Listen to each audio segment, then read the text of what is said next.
Hi, third grade. Today we're going to be learning about lessons 5 and 6.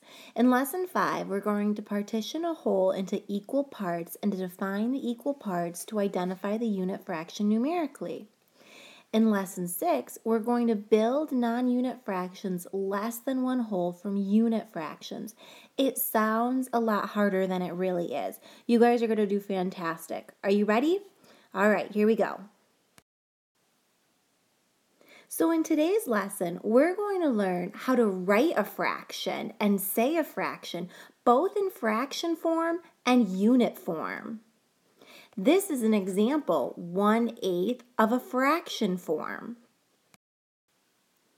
Two words that you're going to hear me say a lot is unit form and fraction form. We're going to write this circle down below, both in the unit form and fraction form, as a warm-up. So looking down below at my circle, I can clearly see that it's broken up into 5 equal pieces. And one piece is shaded green. One equal piece is shaded green. So in unit form, I can see that's 1/5. 1 out of 5 pieces is shaded green.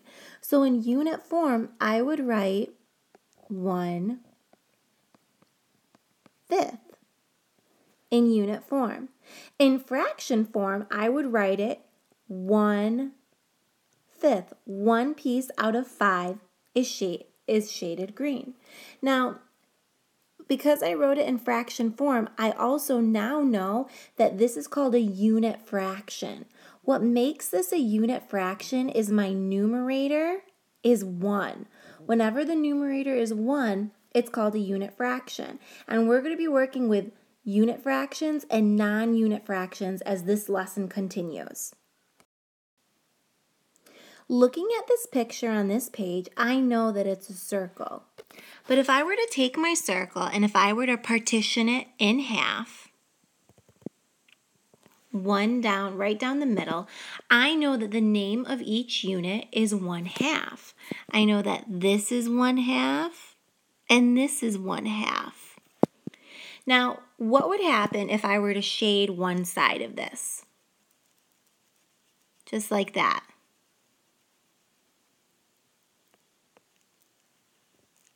What fraction is shaded now? I know that my 1/2 is shaded. So if I wanted to write that in unit form, I would write 1/2. And in fraction form,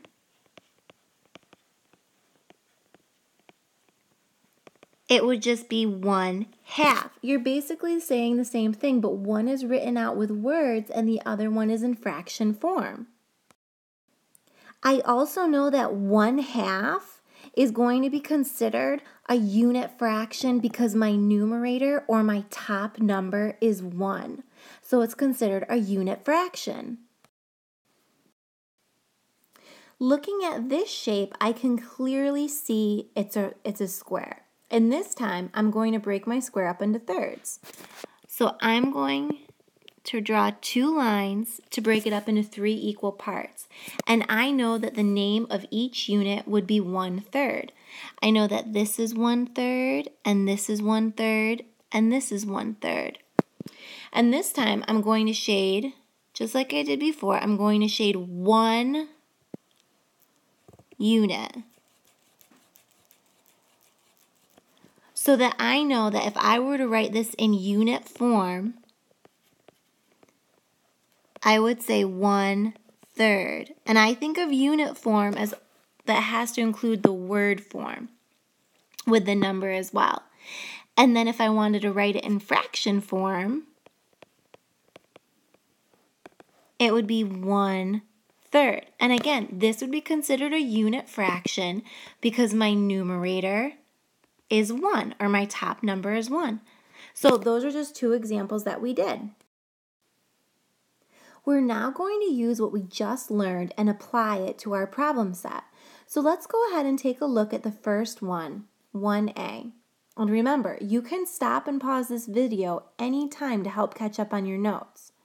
So the first box that we have to fill in asks us the total number of equal parts. Well, I can clearly see that this rectangle is broken up into two pieces, two equal pieces. 1, 2. And then it asks the total number of equal parts shaded. Well, I know that the equal parts shaded is 1. Only 1/2 is shaded here. So in unit form, I would write 1/2. In fraction form, I would write 1/2 again.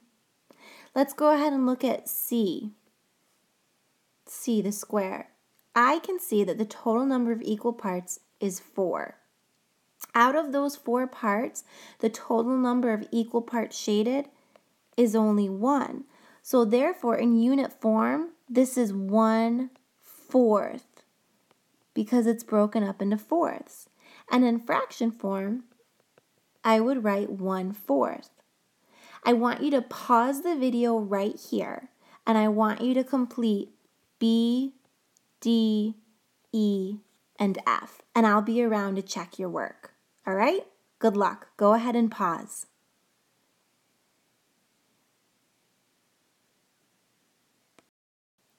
Now that you've started the video back up, that means that you're done completing the page and you can go ahead and check your work with mine.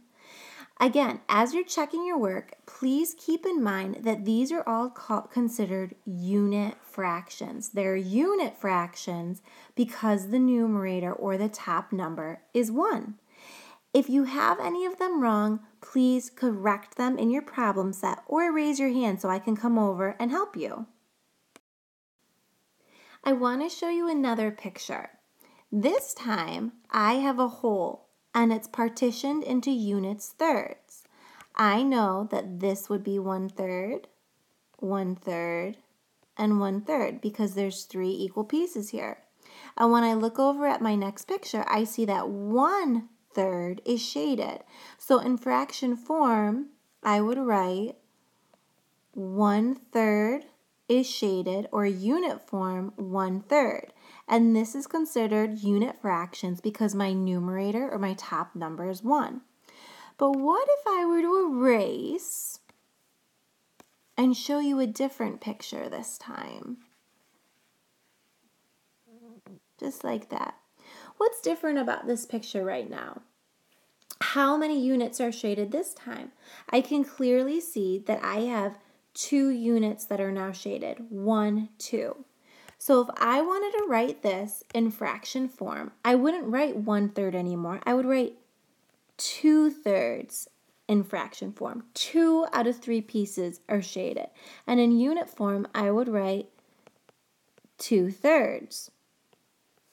This is no longer considered a unit fraction because my numerator or my top number isn't 1 anymore, it's 2.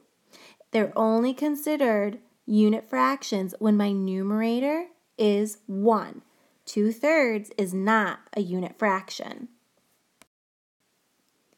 I want you to make sure you're on problem set lesson 6. If you're not sure of the page, look up at the board to find the correct page number for lesson 6.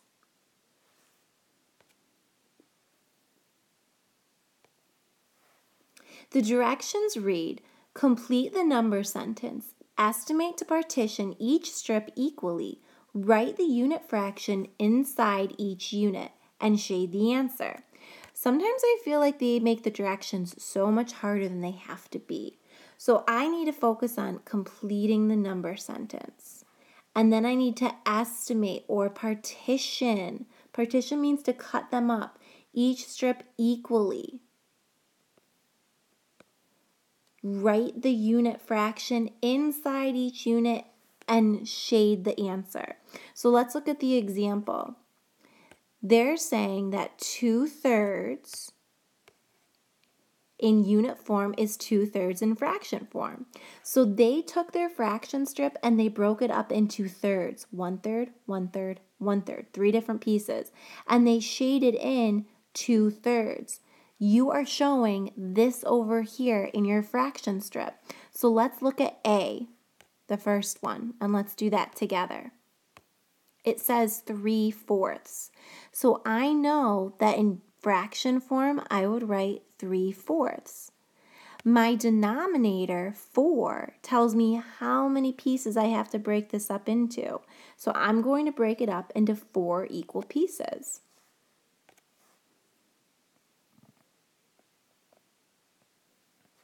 There's my 4 equal pieces. And I'm going to say this is 1/4, 1/4, 1/4, 1/4. Each unit is a fourth. And now I'm going to shade in 3/4. So here's 1/4 shaded in, 2/4 shaded in, and 3/4 shaded in. I want you to pause the video right now and I want you to complete B, C, D, and number 2 by yourselves. When you're ready, you can restart the video and check your answers. Are you ready? Go ahead and pause. Go ahead and check your answers with mine. If you did not get the same answer as I did on any problem, specifically number 2 down below, and I haven't been around to check your work or been able to conference with you, please pause the video and raise your hand so I can come around and correct any misconceptions. Otherwise, let's head on to the next page for notes. Turn the page to the second part of your problem set. This looks very familiar from lesson 5. Let's go ahead and look at the sample, which is the circle. Total number of equal parts is 4. Total number of shaded equal parts is 3. The unit fraction is 1/4. Remember, it's considered a unit fraction when your numerator is 1. And the fraction shaded is 3/4. 3 out of 4 are shaded. I want you to pause the video and complete the rest of this page independently. I will be around to work one-on-one with you and check your work. Are you ready? You may begin.